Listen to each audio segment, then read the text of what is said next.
Hello, and welcome to another episode of Earth911's Sustainability in Your Ear, the podcast conversation about accelerating the transition to a sustainable, carbon-neutral society. I'm your host, Mitch Ratcliffe. Thank you for joining the conversation today. The sustainability community has a carbon fixation, yet non-CO2 emissions, such as methane and nitrous oxide, account for a quarter of annual global greenhouse gas emissions. In addition, water, biodiversity, and many other factors contribute to the environmental damage our economy causes. So a more comprehensive view of our impacts is needed to think through solutions to the complex systemic changes that we must make to avert global warming catastrophe. Our guest today is Steve Davis, head climate scientist at Watershed, a carbon tracking platform for large organizations. And he's also professor of Earth Systems Science at the University of California, Irvine. Steve was a corporate lawyer in Silicon Valley before becoming a leading climate research scientist. He's a contributor to the Energy Systems section of the recent United Nations Intergovernmental Panel on Climate Change AR6 Synthesis Report, and he will be contributing to the climate mitigation chapter of the soon-to-be-released 5th National Climate Assessment Report from the U.S. Global Change Research Program. Steve's wide-ranging research has looked at CO2, methane, and other emissions, the emissions generated by wildfires. He's also examined flooding and heat risks in major cities, how airlines can achieve net zero emissions, and the various natural and technical approaches to removing carbon from the atmosphere. We could talk with Steve for hours, but we have only about 30 minutes, so let's get into the conversation. You can learn more about Steve at the University of California, Irvine website. That's at www.ess.uci.edu. Then search on Stephen J. Davis, or check out Watershed, the carbon tracking company where he is the head scientist, at watershed.com. Watershed's all one word, no space, no dash, watershed.com.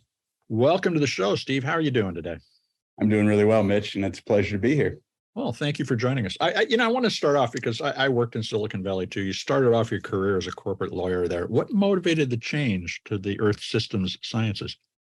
Well, I think all of us are trying on some level to triangulate between our skills and our interests and what we want to accomplish in the world. And for me, I think being a corporate lawyer just wasn't quite the right fit. It was a good experience, but at the time, my wife was in graduate school training to be an oceanographer, and she looked like she was having much more fun than I was. And so I decided it was early enough to make the jump. Well, how does the experience of working with companies help you think about changing the culture of companies as they become more sustainable? You must have a perspective on some of the policy discussions that many scientists wouldn't bring. I think that's fair. Having a broader perspective, I think, is always valuable because it helps you to empathize and communicate more effectively with different audiences. I think the experience of working, especially in Silicon Valley with the tech startups that I was helping, write financing agreements and so forth, gave me some interesting insights on how kind of the Valley thinks about tech innovation. And that's recently come all the more clear with climate tech and how climate change is a new focus for a lot of these companies. Well, and change doesn't happen in complete transformations, but incrementally. And that's something that is difficult to negotiate intellectually if you're looking at the problem like climate change and thinking we have to make a change, but within an organization, that means many thousands of changes. When you talk with companies today, working through Watershed, for instance, what do you recommend a company do? What are their most important steps? Reduction, removal, using carbon credits to reduce their impact. What do you recommend? Yeah, of course. Well, I think we're going to get into this in some depth, I hope, in the next 30 or 40 minutes. But really, I think the priorities come from sort of a top-down perspective for me. So looking at what a solution to the climate problem, if you will, looks like at the global scale, and then trying to make sure that companies are doing their part to achieve that overarching vision. And so with that as a backdrop, I think I would say reductions first and foremost ought to be the priority for companies. What's been interesting, and this gets to your first question about kind of the corporate perspective, is that when I first joined Watershed, I had this idea that a lot of the job was going to be convincing the C-suite of these big companies to take action, that they needed to do something. And what's been a little surprising to me is that That's really not often the case. Most times they understand that this is some sort of social economic imperative, that they need to be participating and being, perceived as a thought leader, at least, if not actually doing that. And they're having their checkbooks open. They're ready to take some action. And what's really the challenge is for us as a scientific community or a startup that's worried about this, to tell them how to make the check out. And so kind of your question exactly. And that's a bigger challenge than I think a lot of people realize. Well, reducing emissions in the first place requires rethinking the manufacturing, shipping, everything about a product or even a service. When you speak with an executive and they again think about that big problem out there in the future, which is unfortunately getting very close, climate change, how do you tell them what steps can they take first? And what's the other?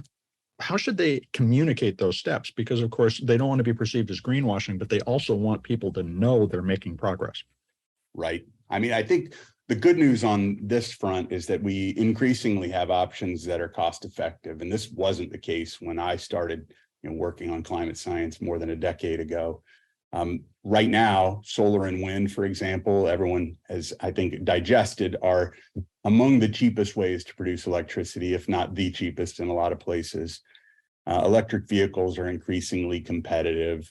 Heat pumps are hyper efficient and can actually be, stand-ins for gas furnaces, for example, in a cost-effective way. So there are a list of these technologies that they could adopt. To me, the bigger challenge, at least with the customers that Watershed is working with, for example, is that their direct emissions are not actually the biggest problem. Like, it's mostly what we call scope 3. It's upstream of them. And that becomes a real challenge and another sort of opportunity for a company like Watershed to figure out where those emissions are and to have our customers able to influence them. Well, and that raises this issue of scope 3 emissions. Another company's scope 3 emissions are my scope 1 and 2 emissions, and vice versa. Do we have a mechanism evolving, because I know it's not in place today, for sharing scope 1 and 2 emissions so that we can aggregate and estimate the overall scope 3 emissions associated with an entire company's supply chain? Where do you think we are on that journey, and how can we go faster? Yeah, it's a great question, and that's a perennial issue of carbon accounting. The overlap, as you mentioned, and the fact that data isn't shared as much as maybe we would like. There are some opportunities to do that. Increasingly, companies are reporting their carbon footprints in a public place, like the Carbon Disclosure Project, or announcing various targets according to the Science-Based Targets Initiative. So some of that entails actually sharing out data about exactly where the emissions are in those companies. But often I think your question is right on, that we don't necessarily know, and it's up to the methods of companies like Watershed to try and tease out where emissions are in a company's supply chain and quantify those accurately. Should companies be publishing their scope 1 and 2 emissions in a very easy to consume and standardized way, so potentially even computer algorithms could just crawl the net, find this information, and produce an estimate? Yeah, and so, the CDP that I mentioned is that often they report this breakdown of scope 1, 2, and 3 to the CDP. And in fact, Watershed has done exactly what you said, where we've crawled the net and digested all of that information from CDP. Okay. We can bring it into our customers' footprints to the extent they're sourcing from those publicly available companies. The problem, though, is that you don't just want to know what's scope 1 and 2, or right. 2 is somewhat helpful, but you want to understand exactly the sources of those emissions, because that's how you understand the potential to reduce them. Mm-hmm. So it's not valuable if you, Mitch, have X amount of scope 1, and I know that if I don't know how much is coming from your car and how much is coming from your furnace and things that we could actually do something about. Well, how does Watershed track at that kind of granular level all of the assets being used by an organization? Yeah, I mean, so as much as possible, obviously, we're collecting data from our own customers and from their immediate suppliers. So we have some tools for allowing our customers to survey their key suppliers and get some details about exactly what their operations look like. We've also got a suite of tools that we're developing that rely on a technique called input-output modeling. And so this is like a Nobel laureate economist from the 70s came up with this method of modeling the interactions of the global economy And we are using that to estimate things that are far away from our customers upstream in order to make sure we're comprehensively getting the full footprint and understanding increasingly where those emissions lie. But within the organization itself, are you instrumenting individual trucks in order to track that kind of input? What's involved in implementing the Watershed system? Yeah, well, a lot of it's just data collection, right? So at least for our own customers, we collect all of the details of their financial accounts and utility bills and things like that, and we can make a fairly accurate prediction of what emissions are involved in those cases. For the upstream stuff, right, we get things like how much money they're spending on different categories, and then we can use that to first run a model and estimate where emissions are, and where there's hot spots where we think there's a lot of emissions, we dig deeper and get real activity data with those supply chain tools I mentioned. As you look across what you've learned from various organizations, I want to ask you about carbon offsets, which in fact, just this week when we're talking, Delta Airlines was slammed for greenwashing by claiming because it's using offsets that it is carbon neutral. It is not carbon neutral. Are companies that offer offsets creating a moral hazard that is actually encouraging more emissions? Yeah, I mean, this is a really important question, and it's one that's on the top of a lot of people's minds right now. I think, related to the answer I gave you earlier about how companies should be looking at their menu of options, again, I start with this top-down view. What does the solution to the climate problem look like?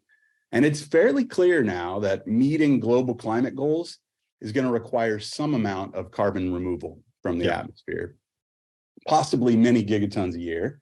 And it's also clear that, some of the nature-based approaches to removing carbon, like reforestation, for example, have really valuable co-benefits for ecosystems and places in the world where there are less economic opportunities. The problem, and I think this, is that the carbon credits that are available on the market are not of uniform quality. Right. And it takes, a real expert in some cases to try to understand what's good and what's not good and why. And so this is a lot of what Watershed spends time on the marketplace side of our business, is really applying a high quality bar to any of the projects that we source. And it's, correspondingly, you have to be careful, and this is Delta's potential pitfall of making claims that aren't valid based on what you're doing, right? Like you said, claiming to be carbon neutral because you've purchased some of these credits is a real stretch. So it's not to say that companies shouldn't do this and shouldn't try to participate in that, but overstating the benefit of it is a real risk. Well, so you would recommend, for instance, that the credits be confirmed as retired within a year of purchase, or I think what would you describe as the general guidance? Yeah, I think the general guidance is within 2 or 3 years. Depending on who you ask, there's different thresholds that different bodies use. But yeah, that's one way of doing it. I think the other is just to be really clear-eyed about the potential reversibility of some of these. When we, see in the literature that people have claimed carbon removal based on forests in California, and some of those forests have since burned down, like that's a real problem. And one of the reasons that when I talk about the quality bar at Watershed, we are very interested in what we think of as more permanent carbon removal. So we have this relationship with the group of companies that's founded a project called Frontier that you may know about. This is something that Google and Stripe and Meta have gotten involved in, and it's investing in these advanced market commitments for companies that are doing carbon removal in a way that is permanent. So sequestering this carbon underground, for example, or weathering minerals in a way that's not reversible. Well, we could go into a lot of those details. We're going to talk a little bit more about that later, but there's a huge conversation right now, political debate about the value of ESG reporting. And we know that the EU and the US are both moving aggressively in that direction. Do you feel like at this time that we're giving investors enough information to make informed decisions about the sustainability impacts of their portfolio, and what would you add or change? I think right now, certainly in the US, we're not giving investors enough information. We need to continue to raise the bar of what sort of quantitative metrics we can tell potential investors and the public generally about what activities different companies are taking to reduce their emissions. I think, ESG is a great idea. It's not something that is fully delivered on its promise yet, but that isn't to say that it can't going forward as we do raise that bar, like I say. It's a label, and it's a label for something that's evolving rapidly. I mean, thinking about what you just said, what additional metrics would you think we might be measuring in a decade? Well, I mean, for example, it's not a requirement yet that we even have companies report their carbon footprints. There's, that's written into the pending SEC regulations, as well as some quantitative assessment of climate risks related to a different company's operations. And I think those are great first steps. So at least then we would have some sort of common basis to compare across companies. And again, that's only going to be the first step. There's going to be, incremental improvements in exactly what we mean by those numbers and how we're measuring those numbers. And I'm confident that'll happen. Imagine yourself, actually, as I start to say this, I realize I'm starting to ask questions like a ChatGPT prompt. Imagine yourself as an individual consumer. What would you want to know about a product or service's environmental impact before you decided to buy it? Yeah, I think for me, it's, I think we can get caught in this game of wanting to know a number associated with a specific product. I think that personally, it's less important that we know exactly the carbon footprint related to a product. It's more about if we know that the company, for example, is pursuing clean power for its operations, or it's trying to electrify its vehicle fleet, or it's sourcing from recyclable materials. These are things that I think are meaningful, can reduce the impact of products that I'm purchasing. And so, a number in isolation isn't going to tell you that. Agreed. Context to associate it. But that also implies that there's just a whole slew of new information behind a product listing that we're going to need to communicate, whether that's on the label or through a code on the label or otherwise. As you counsel large brands thinking about their impact, what do you suggest that they bring forward from what Watershed is tracking to communicate to consumers? That's a great question. I mean, so far, I think we've been mostly focused on having the customers that we have set a meaningful target. So in many cases, they're looking out to 2030 or even beyond and trying to get to a certain level of reductions in their total footprint. And so that's something that they can do publicly, and it entails a lot of different activities usually in order to meet an ambitious target. So I think that's more important than trying to bubble up the carbon footprint of a specific product, but some of our customers want to do that as well. And at least in the context of a company like Sweetgreen, for example, is a salad restaurant chain. They've actually put some carbon labels on specific menu items. And I think there's some value there because at least as a consumer, when you walk into the restaurant, you can compare how much a given menu item has versus another, just like, we can do with calories and things like that. It's the beginning of telling a new story, one that we were not even aware of 10, 15 years ago. This is a great conversation. We need to take a quick commercial break. We're going to be right back.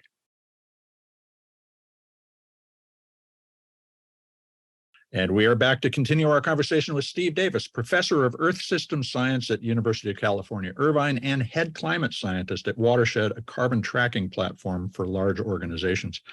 Steve, you've written that light-duty transportation, cars, light trucks, heating, cooling, and lighting may be relatively easy to decarbonize. What are the hard things to decarbonize, in your opinion? And are they worth tackling in the short term? Yeah, so this is something I've actually spent a lot of time on as an academic and written a number of papers. I think the good news, I suppose I would start, is that the easy things on your list represent a large fraction of total emissions. So depending on whether you include land-related emissions, those things are 75% of the way there. The difficult things tend to be things that require energy-dense liquid fuels. So like aviation, where you're not going to fly an electric 747 across an ocean. You just can't get that many batteries up in the air. Long distance transportation of freight. So maybe that's the big container ships we have on the ocean, or even over the road trucks that go across the continent. So those are the transportation. They need really energy dense liquid fuels for the most part. Then we have things that require really high temperatures and or create emissions, not from the combustion of fuels, but because of the chemistry. So that's making cement, making steel, and those reactions, the recipe that we've used for centuries creates emissions in and of itself. And so we have to make some pretty fundamental changes to get rid of them. Well, the built environment, and we've talked about this on the show a lot, is very challenging. As you measure that at Watershed, do you now look at and give a company a sense of what the embodied carbon of its infrastructure is, and how do they take that in and use it? Yeah, absolutely. It is something that we measure. Depending on how you do the accounting, if you're talking about a building, you have to assume it's going to be around for a while. And when you spread out those embodied emissions over maybe 100-year life of a building, they end up being pretty small at the annual level, but they are meaningful. And especially for companies that have a lot of construction, a lot of different office buildings or different storefronts, they can add up. How do we tell them to deal with it is another challenge. And just like we just said, it's not an easy thing to avoid.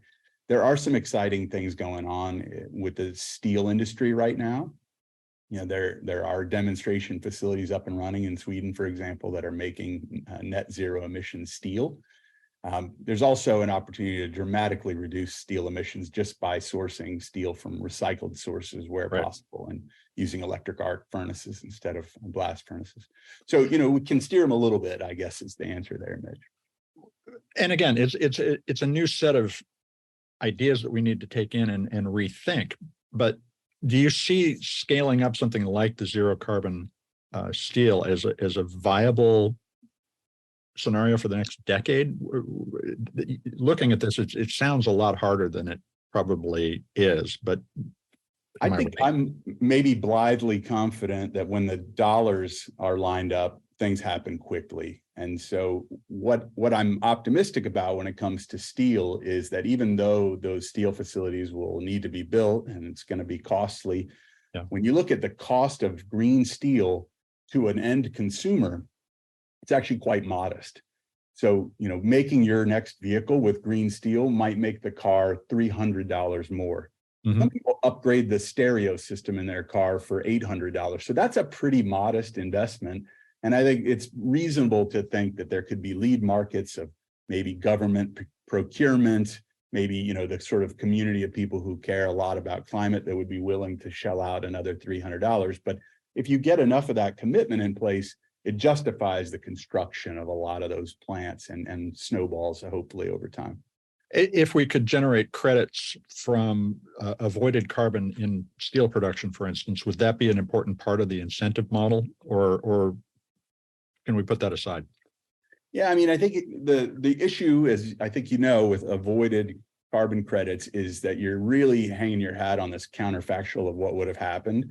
Yep. And that's just really opening yourself up to the kinds of greenwashing problems that we were talking about earlier. So I would prefer to have this come via a focus on companies wanting to reduce their emissions or people wanting to reduce their emissions and not trying to justify it to sell someone else a carbon credit for what they didn't do. So I want to change the tack here just a little bit and talk about your work on wildfires, because this is really interesting, and particularly because just again, the week we're talking, State Farm Insurance announced that they're not going to insure homes in California because of wildfire and other extreme weather. You reported that the emissions from wildfires in 2021 were about 50% higher than average and accounted for about a quarter of global fire-related emissions. How do smoke and weather combine in new and novel ways to change the environment? Because that literally seems to be going on in California. Yeah, it's something that I've been very interested in the last few years. The paper that you mentioned was one where, the group of us that wrote it were pretty startled by the amount of emissions that came from these boreal fires last year. It's often the case there's a fire season in Canada and Alaska or in Siberia. What went on in 2021 was that it lined up that there was a huge fire season in both of those regions. And so, the reasons for that are a really long-term drought that has been going on up there. It's out of sight, out of mind for a lot of us down in the lower 48, but this has been going on in the boreal, and it's just kind of making a tinderbox up there. The issue, I think, is that there's a tremendous amount of carbon locked up there. And in the US, for example, we've been depending on forests to soak up a lot of carbon for a long time now. Nearly a gigaton of our emissions are balanced by some uptake on our forest lands. And that's been weakening over time. So, this is really a headwind when you think about solving the climate problem if you're no longer able to just depend on nature to do its part because you've undermined its stability. So all of that is to say, we're worried about this and monitoring it carefully. Well, since you're monitoring it, let me ask this. Record snowfall, a lot of water in California. There's a lot of grass that's going to be very dry later in the summer. What's your outlook for wildfire season in the West this year? Yeah, I actually think this year's probably not going to be too terrible. I mean, I could eat these words if it ends up being a lot of heat waves and things like that.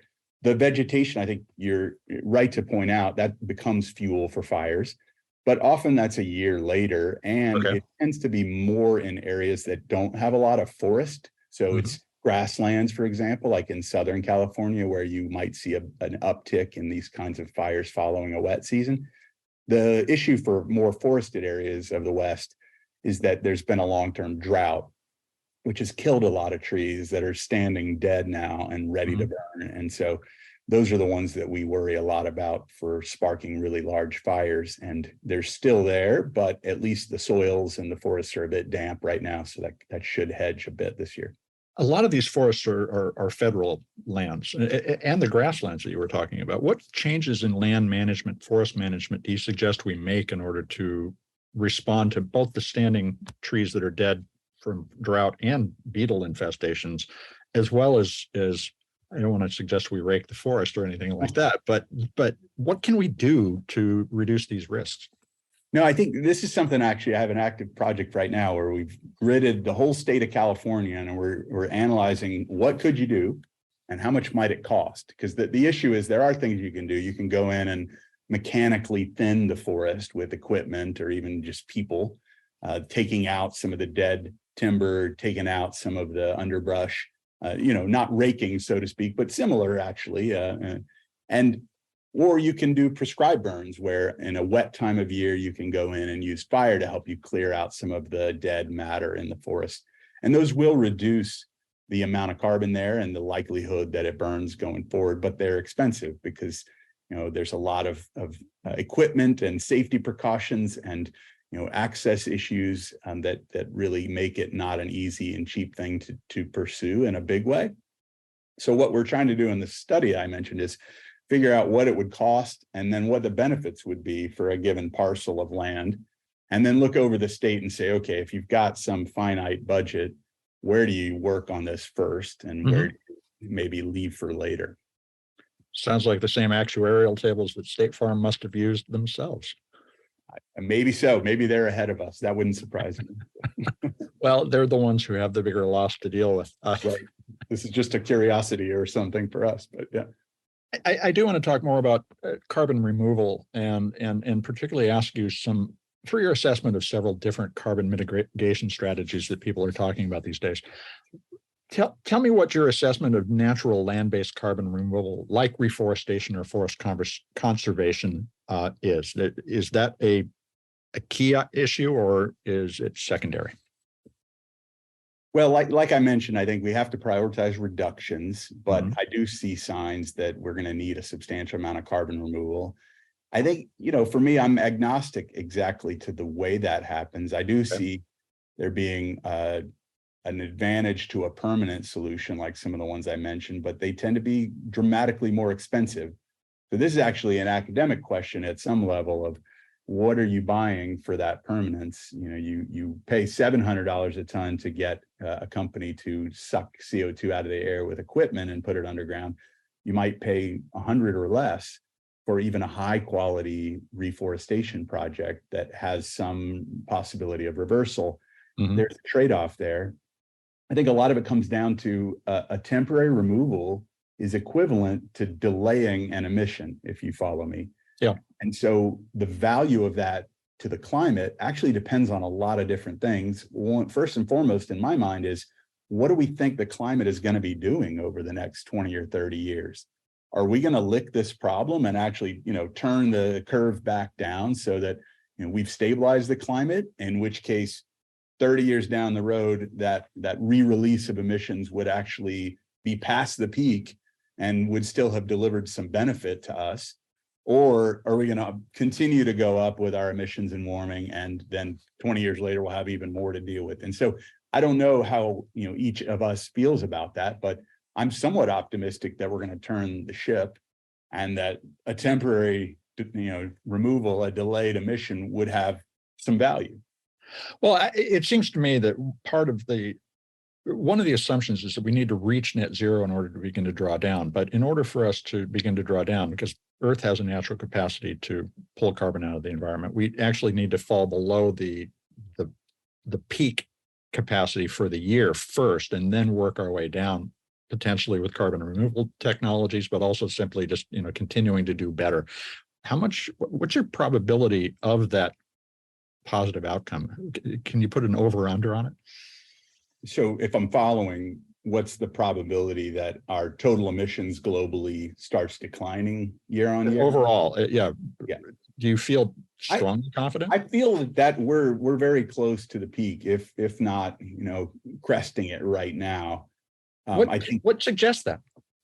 Yeah, well, I think that when you look out over the landscape and you see that of all the new electricity demand last year, almost all of it was met by renewable energy sources. Mm-hmm. That's kind of writing on the wall for increased fossil emissions, because you say, well, if we're meeting all the new demand with this clean stuff, it's only a matter of time until the old stuff is kind of going to be retired, because It has a finite lifetime, and we're going to increasingly have, electricity coming from these clean sources. So that's the kind of thing that I'm looking at when I make these statements about the peak.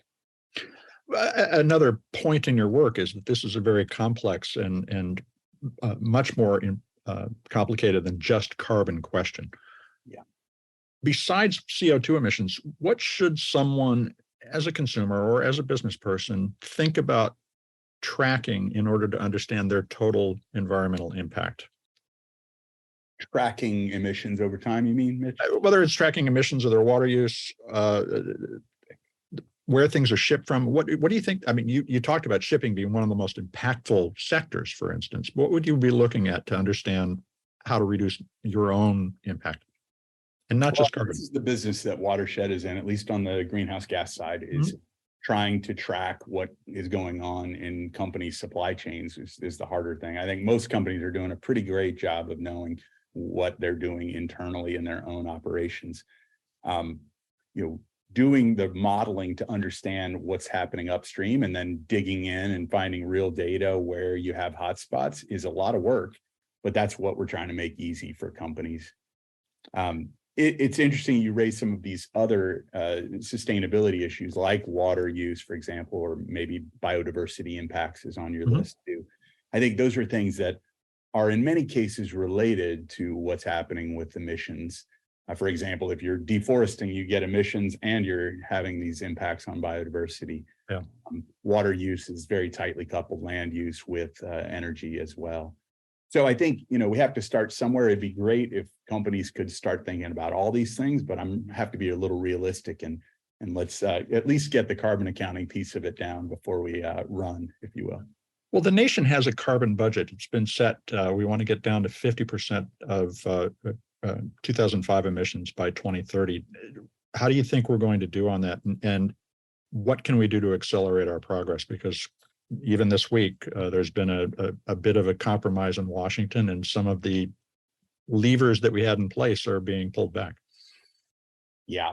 I mean, I think here again, the Inflation Reduction Act is a real opportunity to get private dollars to the table, really. I mean, if you look at the total cost associated with making a net zero emissions energy system that would meet these goals that we have as a nation, it's in the mid, $5-6 trillion.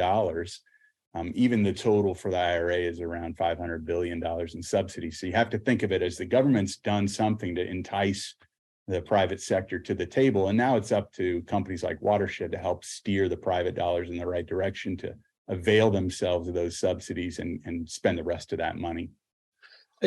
Thinking again and going back to Silicon Valley and your perspective as a lawyer talking to startups, our economy is in a kind of a new startup stage. We're transitioning to a new energy platform. China is also a major competitor. Do you think that the companies and investors that you talk to understand that we can reestablish U.S. economic leadership by being the most green economy in the world? That's a terrific question, and it's one I ask myself a lot. I'm not sure that all of the companies out there really grok that fully yet. I think there's still this very long-term lesson that people have taken from folks like myself that climate change is a problem that we're going to have to spend money on. But I think increasingly there really is a big economic opportunity to being a leader in this space. I mean, to the extent that we're seeing cheaper ways of generating electricity, for example, that are clean, this is what gives me hope that once that permeates the ecosystem of the corporate actors, people will start making changes faster and really realize this opportunity. And I think we're right near that turning point, but I'm not sure everyone's fully understood it yet. The profit incentive can be a powerful motivator. And I do think that you're talking about a virtuous cycle that begins to kick in once we see that benefit. You write about and research so many different things. How can folks follow along with your work? I have a website that I try to keep up to date on, at least academic publications that my group is putting out. And that's at UC Irvine. Okay, we'll provide a link to that. Yeah. You don't have to try to say it. That's good. That's probably the best way. And then I do my best to talk with folks like you to get the word out as well. Well, Steve, thank you so much for spending time with us today. It's been really interesting. My pleasure, Mitch. I really appreciate it. We've been speaking with Steve Davis, who is head climate scientist at Watershed, a carbon tracking platform for large organizations, and he is also a professor of Earth Systems Science at UC California, Irvine. You can keep up with his research by visiting the UC Irvine website and searching for Stephen J. Davis. The old saw that what gets measured gets managed has always been true in business, and to some extent it applies to national competitiveness and policymaking when the politics don't get in the way. Earth and climate science departments at universities, which are typically less than 30 or 40 years old, in some cases only a decade or two old, these programs are establishing new metrics that can reshape our understanding of humans' relationship with nature and an economy's environmental impact and competitiveness. After setting out new measurements, scientists, businesses, and policymakers need to communicate the value of these novel metrics as part of a narrative about the better life that's possible if we start to manage our way toward it. Hearing Steve's cautious optimism is encouraging. Society is making genuine progress in the adoption of renewable energy, though still not at a sufficiently fast pace to avoid the worst impacts of climate change. But now we need to paint that picture, one informed by this new data that's available to us, of a prosperous, successful economy built on green jobs, sustainable and recyclable products, and the competitive advantages of leading the world towards a new relationship with nature. The green metrics Steve discussed provide that measuring stick, and we can use that to help us better understand our place in the world. Clearly, the industrial model needs to give way to a restorative, sustainable approach in order for humanity to take its next step, both in our evolution as a society and as a species. So we're going to stay tuned to this topic and come on back and have some more conversations with us. I hope you take a few minutes to share this podcast with all of your friends, family, and coworkers. Take a moment, please, to write a review on your favorite podcast platform to help them find us. You folks are the amplifiers that can help spread more ideas to create less waste. Tell folks that you can find us on Apple Podcasts, Spotify, iHeartRadio, Audible, or any of the fine purveyors of podcast goodness they prefer. Thank you so much for your support. I'm Mitch Ratcliffe. This is Earth911, and we will be back with another innovator interview soon. In the meantime, folks, take care of yourself, take care of one another, and let's all take care of this beautiful planet of ours. Have a green day.